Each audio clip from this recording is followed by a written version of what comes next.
Graça e paz a todos, irmãos. Venho novamente no dia de hoje trazer uma segunda palavra a fim de edificar a vida de cada um, ok?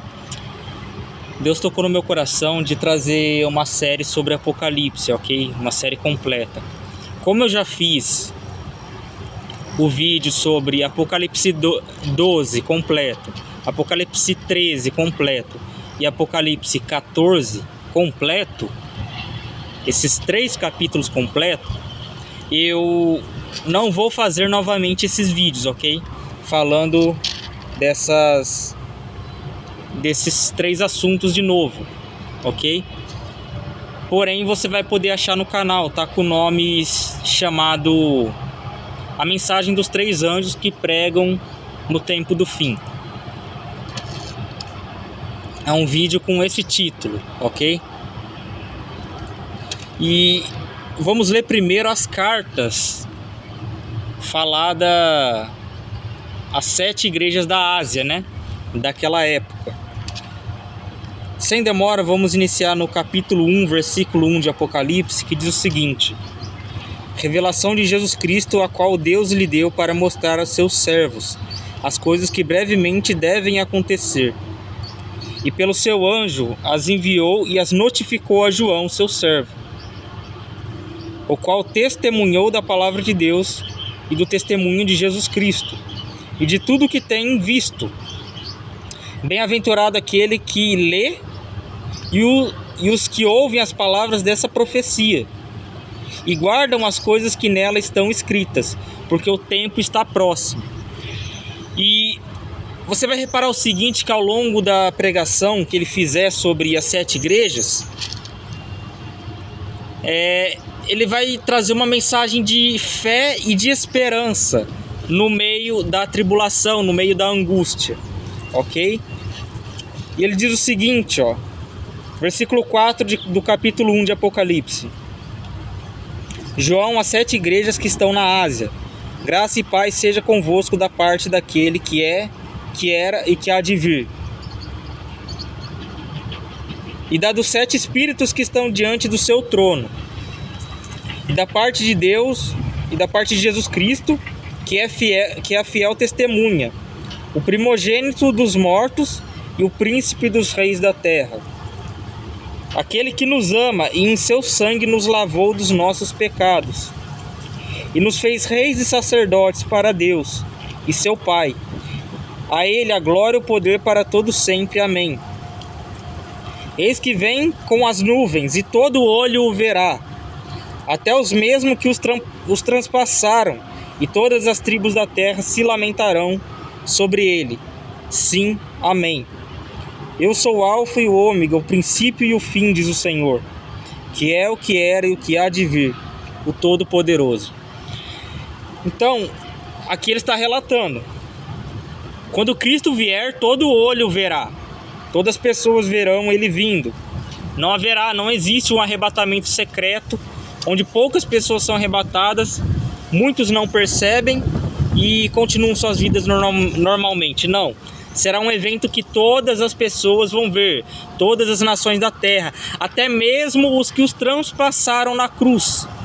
Aqueles que transpassou Jesus na cruz, aqueles soldados romanos, eles também estarão diante do Senhor, porque diz que os mortos ressuscitarão primeiro, ok?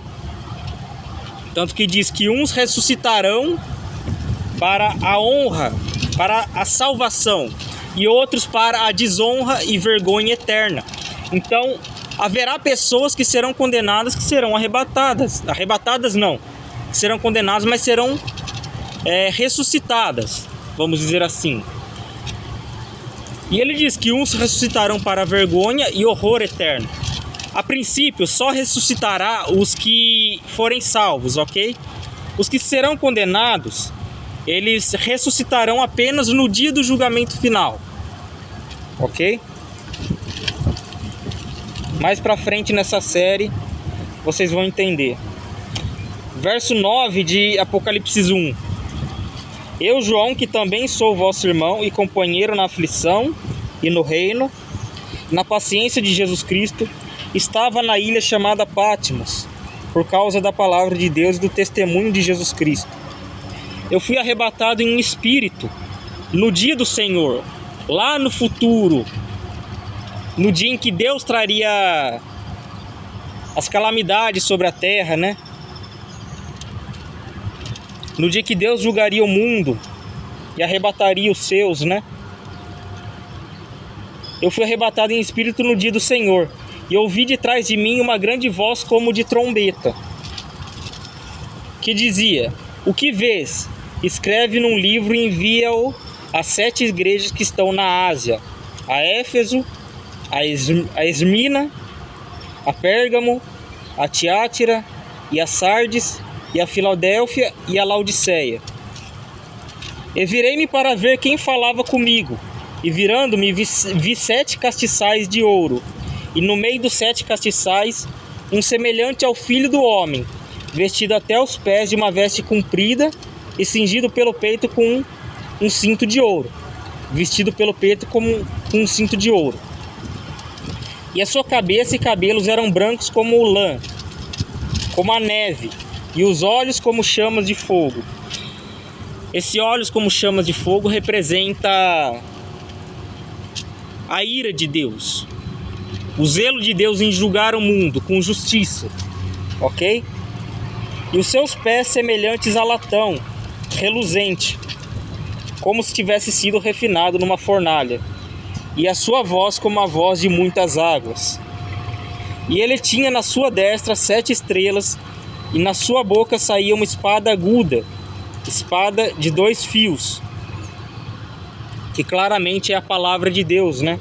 Que por essa palavra será julgada as nações. E o seu rosto era como o sol, como na sua força resplandecente. E eu, quando o vi, caí aos seus pés como morto. E ele pôs sobre mim a sua destra, dizendo-me: não temas, eu sou o primeiro e o último, e o que vive. Fui morto, mas eis aqui estou vivo para todo sempre. Amém. E tenho as chaves da morte e do inferno. Escreve as coisas que tem visto, e as coisas, e as que são, e as que depois dessas hão de acontecer. As que tem visto, as que já eram naquela época, já aconteciam naquela época, e as que haveriam de acontecer, que é no tempo presente, o nosso tempo, ok? O mistério das 7 estrelas que viste da minha destra, na minha mão direita, e dos 7 castiçais de ouro.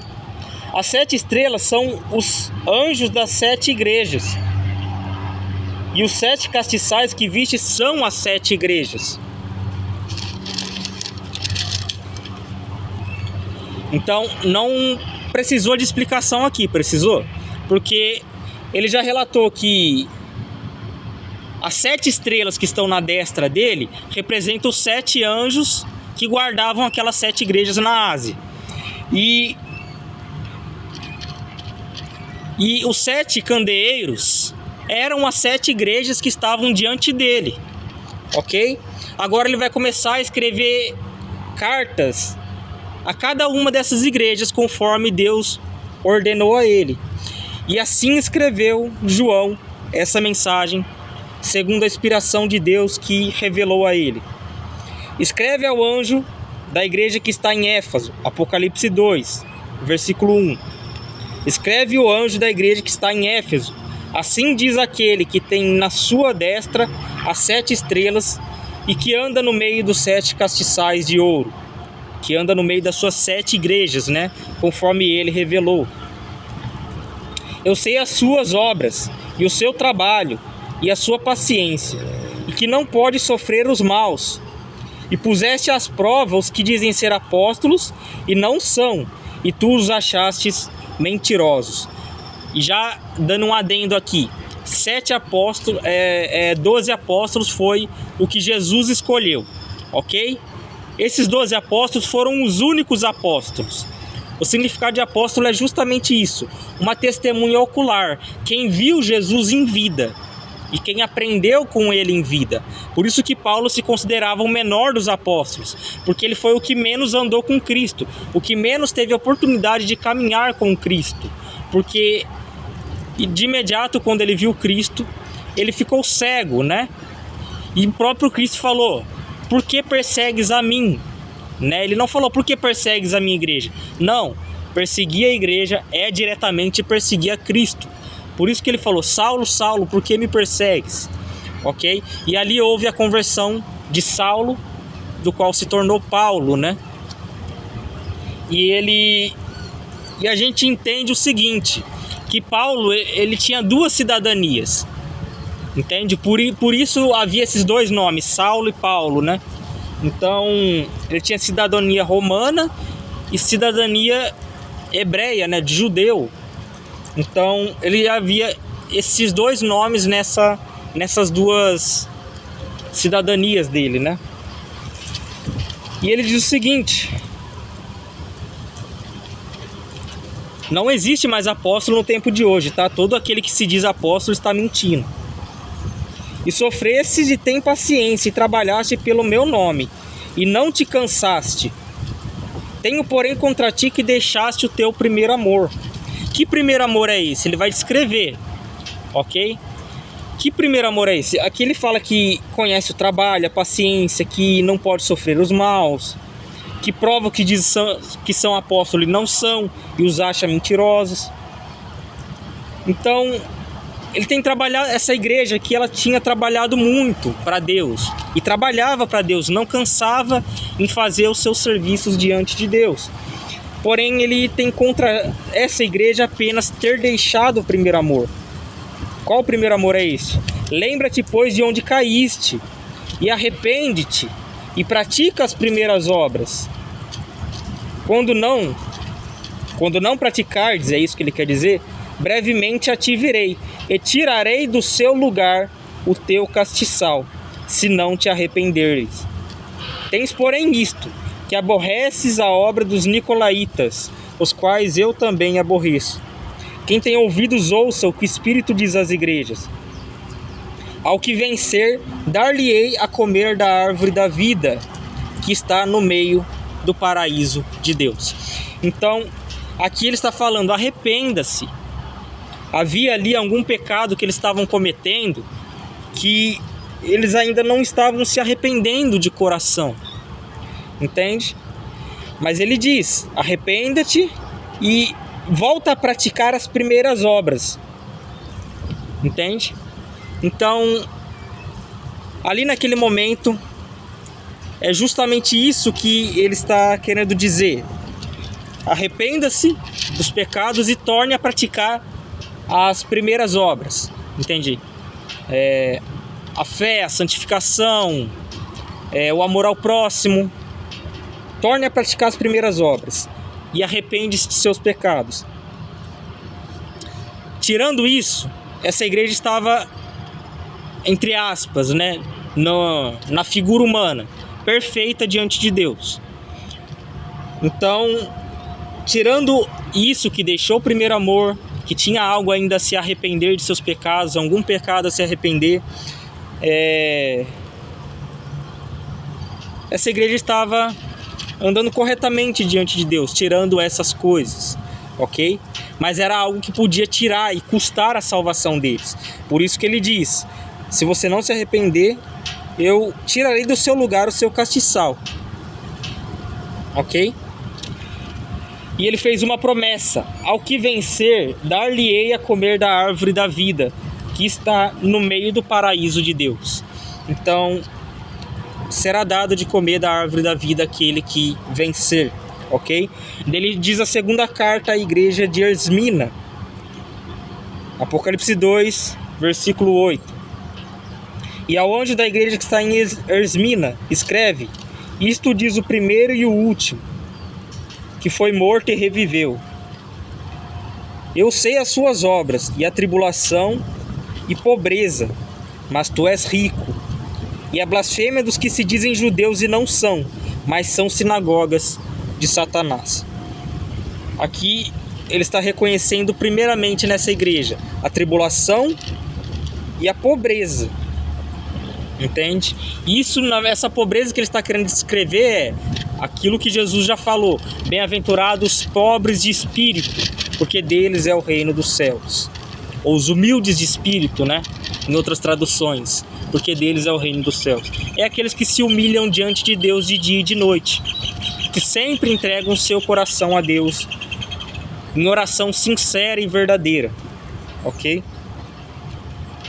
E ele diz, e conhece a blasfêmias do que se dizem judeus e não são, mas são as sinagogas de Satanás. Vale lembrar que muitos judeus não acreditam, até os dias de hoje, que Jesus, ele é o Salvador, ele é o Messias. Muitos judeus ainda não creem nisso, ok? E muitos desses judeus, eles blasfemam contra Jesus. E aqui está descrevendo claramente que eles blasfemam e eles não são judeus, porque Paulo fala, judeu não é aquele que é na carne, é aquele que é no espírito, que é no coração, cuja circuncisão não vem dos homens, cujo pacto da circuncisão não vem dos homens, vem da parte de Deus. É Deus que circuncida o coração humano, é Deus que converte o coração humano. A conversão é a circuncisão, é a verdadeira circuncisão. Por isso nós, gentios, acreditamos que não precisamos nos circuncidar, entende? Segundo a lei de Moisés. Porque se fizermos isso, nós nos desvencilhamos de Cristo e ficamos obrigados a cumprir toda a lei para ser salvo. E nos colocamos em juízo para condenação. Nos colocamos numa situação, se por consciência você faz isso, você está se desviando da graça. Você está se decaindo da graça. Entende? Talvez não esteja se desviando da fé, mas está decaindo na graça, ok? Se não fosse algo importante, o apóstolo Paulo não iria pregar contra isso, contra a circuncisão feita por mão humana, ok? E daí olha o que ele diz: nada temas das coisas que há de padecer. Eis que o diabo lançará alguns de vocês na prisão, para que sejais tentados. E tereis uma tribulação de 10 dias. Ou seja, aqui Deus está determinando um tempo. 10 dias para quê? Para que esses 10 dias? Afinal, poxa, eu vou ser preso 10 dias. Mas para que eu vou ser preso durante esses 10 dias? Ele diz, e tereis tribulação de 10 dias. Tribulação. Ok? E daí o que ele diz para quem resistir a essa tribulação? Ele diz o seguinte, ó: ser fiel até a morte. Qual que é o intuito desses 10 dias? Fazer você negar a sua fé. Fazer você afastar o seu coração de Deus. Ok? E daí ele diz: ser fiel até a morte, e dar-te-ei a coroa da vida. Essa coroa da vida nada mais é do que a vida eterna. Te coroarei com vida eterna. Ok? Ele diz: quem tem ouvidos ouça o que o Espírito diz às igrejas. Ao que vencer não receberá o dano da segunda morte, que é o lago de fogo. Tá vendo que todas essas coisas, todas essas promessas que eles fazem, não inclui só apenas aquela igreja, ok? Mas era algo específico que aquela igreja precisava ouvir da parte de Deus para ter ânimo na fé, ok? Você vê que a situação dessa igreja, ela estava mantendo a sua fé, o seu trabalho diante de Deus, e estava passando por tribulações, já passava por tribulações, por angústias, e a palavra que vem para animar essa igreja é: ser fiel até a morte, dar-te-ei a coroa da vida. E ao que vencer não receberá dano algum por parte da segunda morte, que é o lago de fogo. Então, isso foi o que Deus falou, tratou com a igreja de Esmirna, né? A fim de que eles perseverassem na fé e na graça de Deus, né? Agora vem a terceira igreja, que é Pérgamo. Então vamos lá, Apocalipse 12,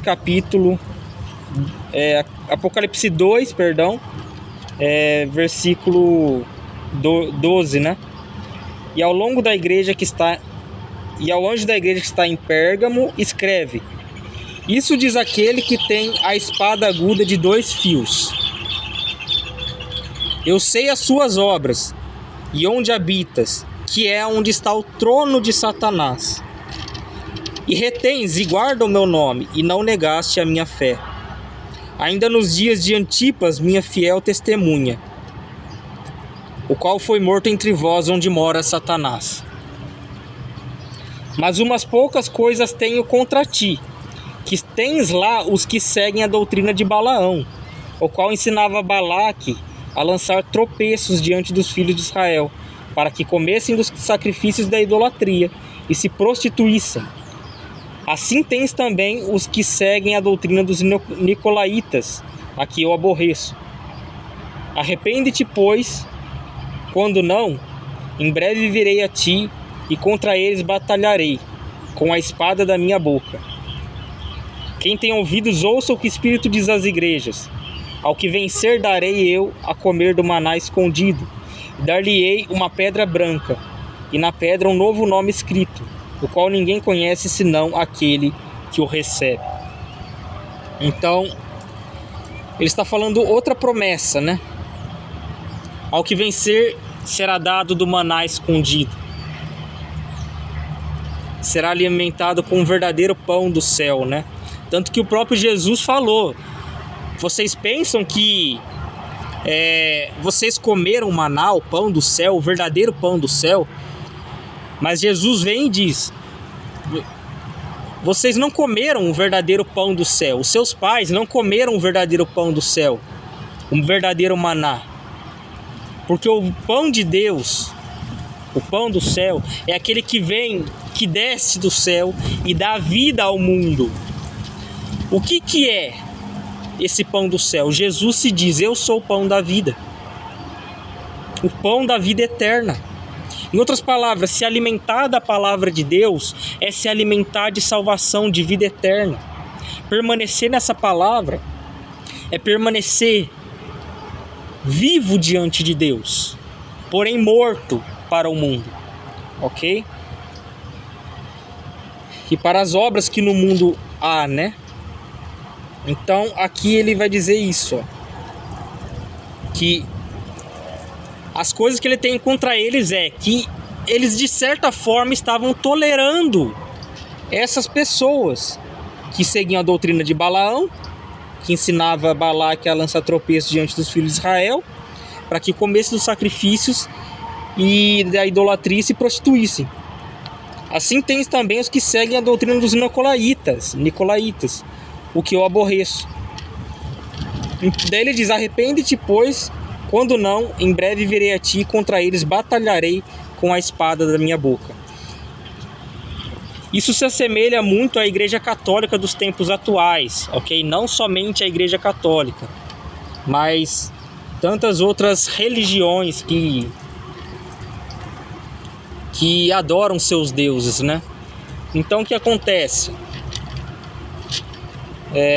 Aqui está falando mais de fé cristã, então se aplica mais à Igreja Católica, assim. Então o que acontece? Eles estavam tolerando doutrinas contrárias à fé cristã. E é isso que Deus estava pedindo para que eles se arrependessem, porque talvez essas doutrinas estivessem contaminando o coração deles também. Por isso ele diz: arrependam-se. A quarta carta à igreja de Tiátira. E ao anjo da igreja de Tiátira escreve isso, diz o Filho de Deus, que tem os 7 olhos como chama de fogo. Que tem os olhos como chama de fogo, e os pés semelhantes a latão reluzente. Ele diz isso a Tiátira: eu conheço as tuas obras e o teu amor e o teu serviço, e a sua fé, e a sua paciência, e que tem as suas últimas obras são mais do que as primeiras. Mas tenho contra ti o que toleras que Jezabel, mulher que se diz profetiza, ensine e engane meus servos, para que se prostituam e comam dos sacrifícios da idolatria. E dei-lhe tempo para que se arrependesse da sua prostituição, e não se arrependeu. Eis que a porei numa cama, e sobre os que adulteraram com ela virá grande tribulação, se não se arrependerem de suas obras. E ferirei de morte a seus filhos, e todas as igrejas saberão que eu sou aquele que sonda as mentes e os corações, e darei a cada um de vós segundo vossas obras. Mas eu vos digo a vós e aos restantes que estão em Tiatira, a todos quantos não têm essa doutrina e não conheceram, como dizem, as profundezas de Satanás, que outra carga não vos porei, mas o que tendes, guarda-o até que eu venha. E ao que vencer e guardar até o fim as minhas obras, eu lhe darei poder sobre as nações, poder para julgar as nações. E ele vai dizer, e com vara de ferro as regerá, e serão quebradas como vasos de oleiro, como também recebi de meu Pai. Dar-lhe-ei a estrela da manhã. Quem tem ouvidos, ouça o que o Espírito diz às igrejas.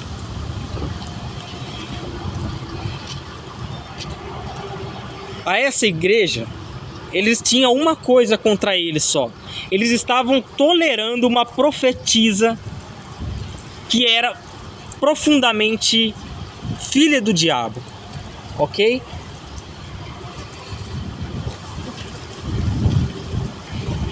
E por que ele ficou tão indignado com essa questão de tolerar a profetisa ali? Tolerar essas pessoas que arrastavam a outras. Ele diz no verso 20, mas eu tenho contra ti o tolerares que Jezabel, mulher que se diz profetiza, ensine e engane meus servos, para que se prostituam e comam do sacrifício da idolatria. Dei tempo para que se arrependesse de sua prostituição e não se arrependeu. E daí ele traz o juízo. Ficará de cama, ferirei de morte seus filhos, e as igrejas saberão que eu sou o Senhor que julga a mente e o coração, e que dou a cada um segundo suas obras. Então, aqui é mais que claro que Deus odeia não somente a pregação anticristã, a pregação do inimigo dentro da igreja, usando da palavra de Deus para enganar. Não, ele não só odeia isso, mas ele tem contra nós que temos a verdade, que nós toleramos isso. O que devemos fazer então com relação a isso? Você quer expor esses falsos profetas? Exponha. Quer falar abertamente as coisas que eles ficam difamando da palavra de Deus, que são erradas, trazendo uma má fama ao evangelho? Fale. Se aquele povo te ouvir, ganhaste os seus irmãos. Se não te ouvir, consolide pelo menos alguns entre eles. Tente livrar pelo menos alguns deles dessa doutrina demoníaca que pregam, ok? Se há alguma distorção do evangelho que vivem pregando e não se arrependem de pregar, pelo amor de Deus, já não é mais erro teológico, já é falsa doutrina, já é fermento de fariseu ao extremo, já é doutrina de Satanás no meio da igreja, utilizando-se da palavra de Deus. Ou você acha que Satanás não conhece a palavra de Deus? Ele é o anjo que mais conhece a palavra de Deus.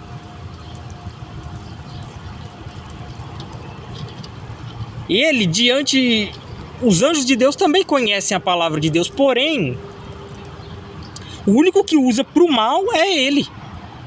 Ele e os anjos dele usam para o mal. E você vai tolerar que outras pessoas façam isso com o evangelho? As pessoas não têm vergonha na cara em pregar um evangelho desse. Essa é a verdade. Elas devem ser expostas, elas devem passar vergonha, sim. Está envergonhando o nome de Cristo e quer sair como certo ainda? Não quer ter o seu pecado exposto, não quer passar vergonha? Pelo amor de Deus, a que ponto chegou a igreja brasileira? De tolerar pessoas assim. Eles toleram políticos, toleram um monte de coisa. Entende? Na verdade, eles não toleram maus políticos, não toleram os médicos ruins, fazem barraco em hospital se tiver alguma coisa errada, fazem barraco no meio político, mas quando é dentro da igreja, ninguém quer falar nada. Todo mundo quer ficar calado. Essa é a verdade. Existe os ungidão do mundo, né? Da igreja, né? É aquele pastor que é intocável, que parece Deus, que falar dele as pessoas já querem vir pra cima, já quer tomar a dor dele,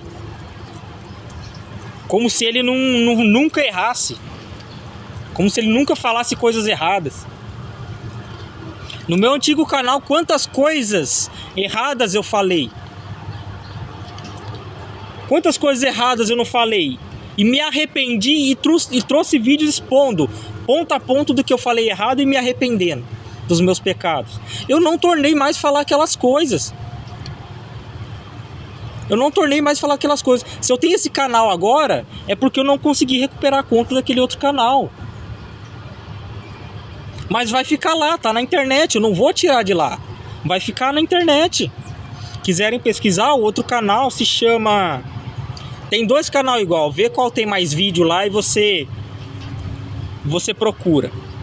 Se chama Pregando a Cristo, a única verdade absoluta. É o nome do canal. Vai lá, pesquisa, vê as coisas que eu falei de errado, para que você não tenha uma outra mentalidade sobre mim, como se eu fosse um ser que nunca erra, ok?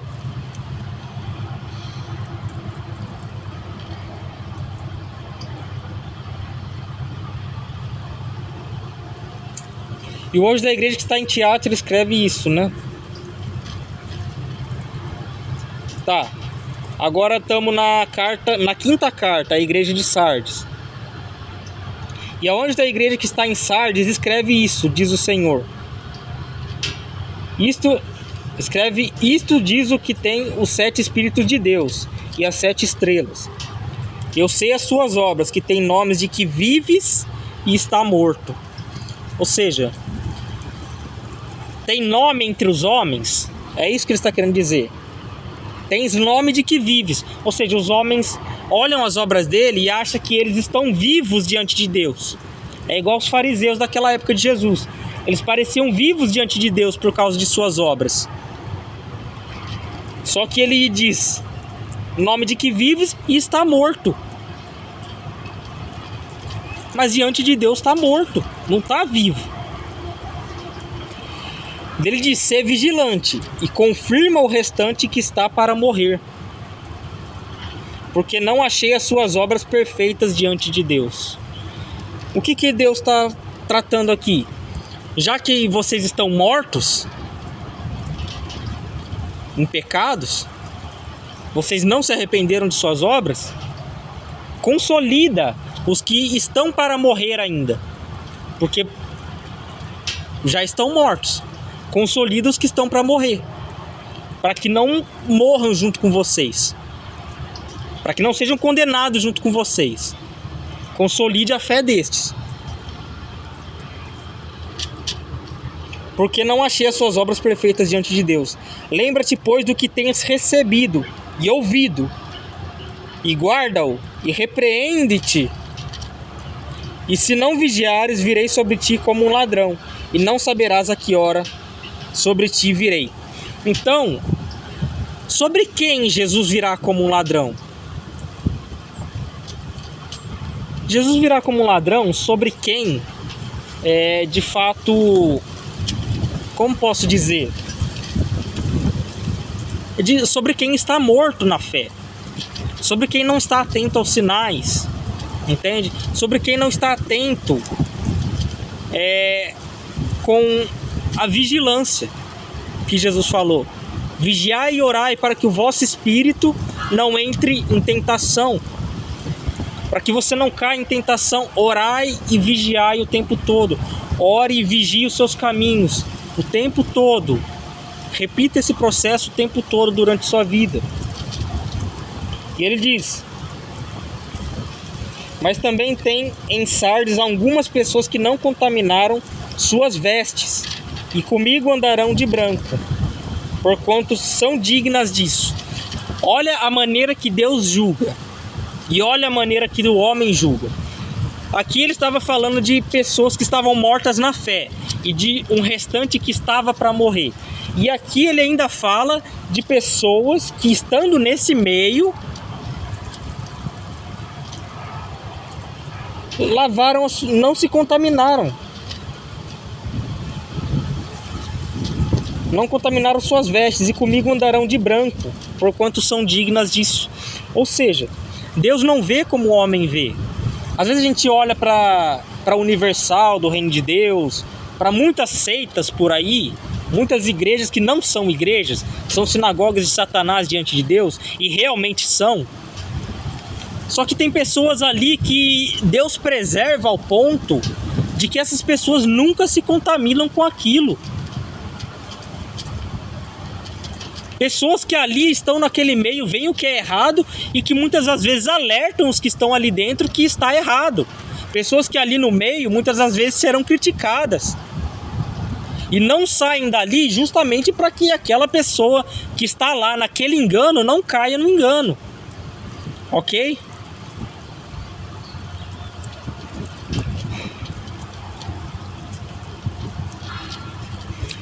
Vamos lá então.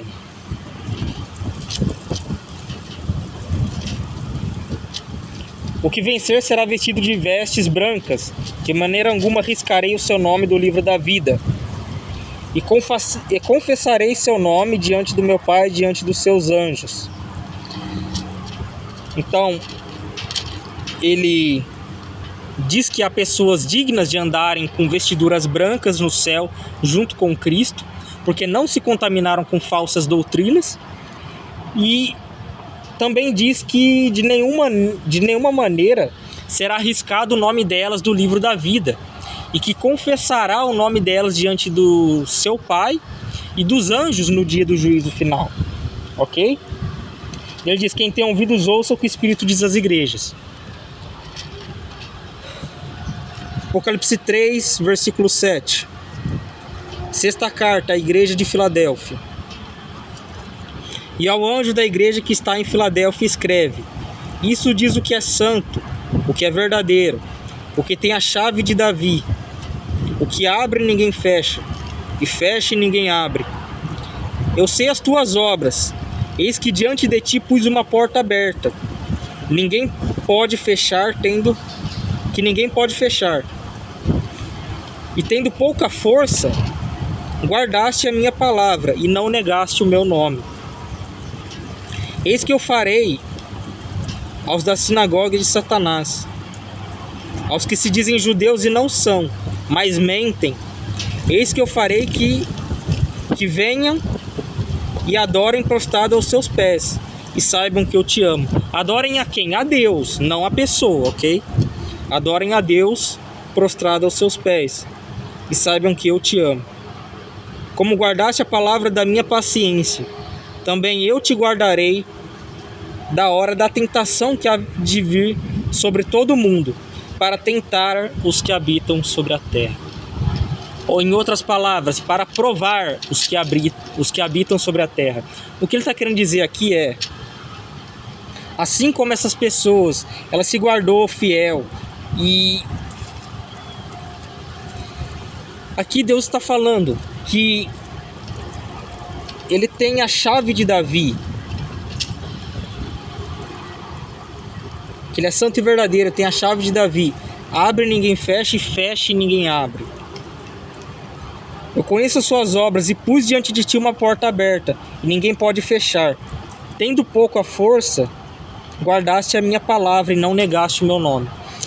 Tendo pouca força.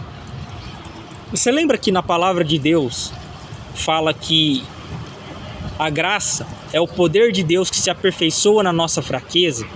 Se aperfeiçoa quando a gente acha que a gente não tem força alguma, quando a gente está numa situação impossível de resolver, está diante de uma angústia, uma tribulação impossível de resolver, que foge da alçada humana, foge do que nós podemos fazer, algo que está somente sob o controle de Deus. Porque tem muitas situações na nossa vida que a gente vai estar impotente, ok? Porque se um país quebra financeiramente, a gente fica impotente em relação a isso. Se um país quebra com relação à saúde pública, por exemplo, a gente fica impotente, a gente fica vulnerável a doenças, ok? Como foi no caso da pandemia, né, do Covid-19. Então, muitas pessoas morreram por causa disso. Então, o que acontece? Qual que é a promessa de Deus? Visse que tem pouca força, né? E guardasse a minha palavra, a paciência e a fé, com pouca força que tem, eu também te guardarei na hora da tribulação, ou seja, da tentação que há de vir sobre todo o mundo, para provar os que habitam na terra. Eis que venho sem demora, guarda o que tens, para que ninguém tome a tua coroa. E a quem vencer, eu farei coluna do templo de Deus, e dele nunca sairá. E escreverei sobre ele o nome do meu Deus, e o nome da cidade de meu Deus, a nova Jerusalém, que desce do céu, do meu Deus, e também um novo nome. E também o meu novo nome. Quem tem ouvidos, ouça o que o Espírito diz às igrejas. Então, nessa questão, a gente entende o seguinte: a pessoa, ela será tentada, virá uma tentação sobre o mundo inteiro de negar a Deus, ok? Quem será salvo? O próprio Jesus disse: aquele que perseverar até o fim será salvo, ok? Aquele que perseverar na fé até o fim. Terá momentos que você não poderá fazer obras. Na grande tribulação não vai ter como fazer obras. Se você quer de fato negar a marca, você não vai ter como fazer obras. Você não vai ter como ajudar outras pessoas. Tudo que vai restar é a fé. Tudo que vai te restar é a fé em Cristo.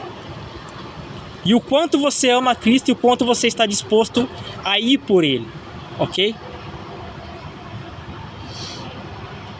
E o que ele quer dizer? Farei coluna do templo de meu Deus. João está falando que é o templo do Deus dele. Que Deus é o Deus dele? Jesus.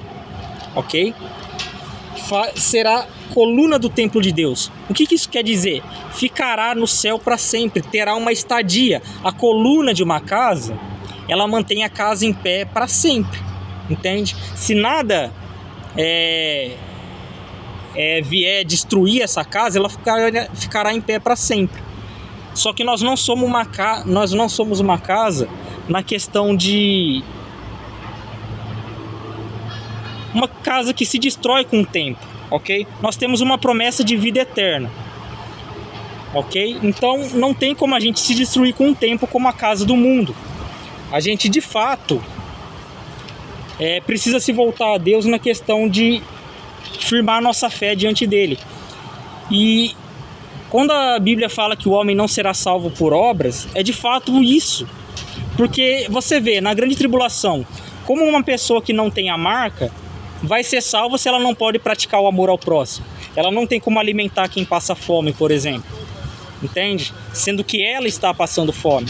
Aí se efetua a palavra que Jesus disse: apartai-vos de mim, malditos, para o lago de fogo. Porque tive fome e não deste-me de comer, tive sede e não deste-me de beber. Quem tem a marca pode fazer obras, quem não tem não pode. Compreende? E aí se cumpre essa palavra, entende? Esse julgamento de Deus sobre o mundo.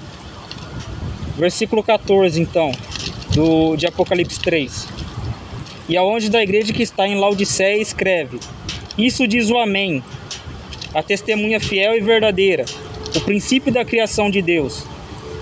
Eu sei as tuas obras, que nem és frio nem quente. Tomara fosses frio ou quente. Assim, porque és morno e não és frio nem quente, vomitar-te-ei da minha boca. Como dizes: rico sou, e estou enriquecido e nada tenho falta. E não sabes que és um desgraçado e miserável, pobre, cego e nu. E isso são símbolos espirituais diante de Deus, ok? A verdadeira pobreza espiritual diante de Deus é o homem não guardar a fé, o homem não guardar a perseverança em Cristo, ok?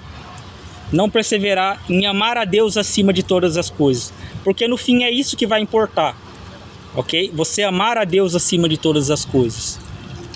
Se tiver algum mandamento pelo qual o homem é salvo, seria este: amar a Deus acima de todas as coisas.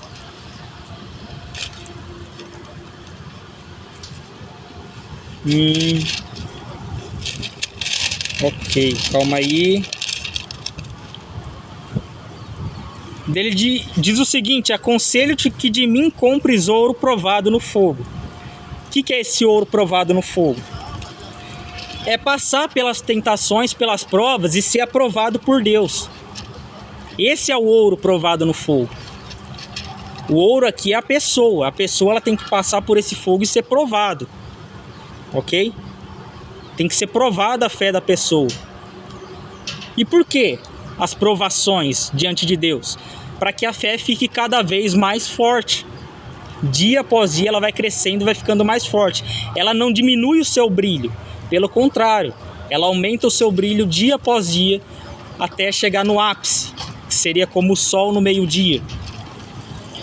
Ok? A fé, ela aumenta o brilho, ela nunca diminui, ela nunca regride. A verdadeira fé, ela sempre aumenta. E conforme o homem vai passando por essas provações e vai se achando aprovado diante de Deus, esse homem, cada dia mais, ele vai tendo uma entrega maior. Até ao ponto de chegar ao ápice. Qual que é o ápice da vida cristã? Que todos devem almejar: morrer por Cristo. Ele diz: aconselho-te de mim, compre ouros provado no fogo, para que te enriqueças, e vestes brancas. Lá mais para frente, em Apocalipse, ele vai relatar: as vestes brancas, o linho fino, nada mais é do que as ações justas dos santos. E onde você aprende essas ações justas? Na palavra de Deus. Para que te vistas e não apareça a vergonha da tua nudez, e que unja seus olhos com colírio para que vejas. Eu repreendo e castigo a todos quanto eu amo. Sê, pois, zelosos e arrepende-te. Eis que estou à porta e bato. Se alguém ouvir a minha voz e abrir a porta, entrarei em sua casa e com ele cearei e ele comigo. E ao que vencer, concederei que se assente comigo no meu trono, assim como eu venci e assentei-me no trono de meu Pai. Quem tem ouvidos ouça o que o Espírito diz às igrejas. Não é assentar no trono como substituindo Deus, como Satanás queria fazer, ok? É assentar-se no trono no sentido de nós julgaremos o mundo junto com Cristo. Juntamente com Cristo, porque vencemos o mundo como Ele venceu o mundo, nós julgaremos o mundo com Cristo, ok? E também julgaremos os anjos, como a palavra de Deus relata, porque os anjos, há anjos que pecaram diante de Deus, há anjos do inimigo, não somente os anjos que pertencem a Deus, ok? Então, até aqui fica essa mensagem. Eu peço que vocês guardem muito bem essas palavras, essas orientações de Deus a respeito de cada ponto dessas igrejas. Eu peço que vocês releiam esses capítulos para você perceber a qual igreja você está pertencendo nesse momento. Se é a Laodiceia, se é a Sardes, entende? Se é a Filadélfia e por aí vai. Se é a Tiátira. Você tem que ver qual dessas igrejas traça o seu perfil atual. Se tem algo que você precisa abrir mão nesse momento. E guarde essas promessas de salvação. De que Deus há de te guardar nessa tribulação que há de vir. De que Deus há de te dar a coroa da vida, aquele que ser fiel até a morte, como está escrito. E guardem essas palavras. Se por acaso vocês forem presos e tiverem que passar a tribulação de 10 dias, como ele disse, mantenham-se firmes até o final. Ele te deu a promessa, Ele te guardará nesse momento para que você dê a sua vida por Ele. Às vezes você não acha força para isso, entende? E é bom que você nem veja força em você mesmo para isso, ok? Porque assim você depende mais de Deus, você obedece mais a Deus e você se sujeita mais a Ele, ok? Graça e paz a todos, uma ótima semana.